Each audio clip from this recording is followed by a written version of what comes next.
আসসালামু আলাইকুম প্রিয় দর্শক, আজকে আমরা এই ভিডিওতে পঞ্চগড় জেলায় উপজেলা কয়টি ও কি এ সম্পর্কে জানবো। তো প্রিয় দর্শক, আপনারা আমাদের চ্যানেল নতুন হয়ে থাকলে অনুগ্রহ করে আমাদের চ্যানেলটিকে সাবস্ক্রাইব করুন।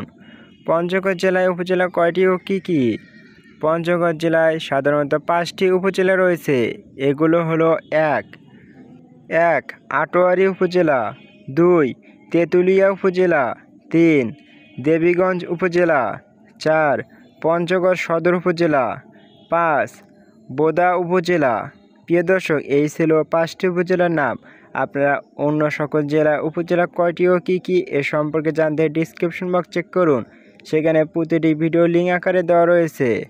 আপনারা যে কোনো তথ্য জানতে কমেন্ট বক্সে কমেন্ট করুন, আমরা তার যথাসম্ভব উত্তর দেওয়ার চেষ্টা করব। ভিডিওটি ভালো লাগলে অনুগ্রহ করে আমাদের চ্যানেলটিকে সাবস্ক্রাইব করুন। আজকের মতো ভিডিওটি এখানেই শেষ করছি। Thanks for watching this video.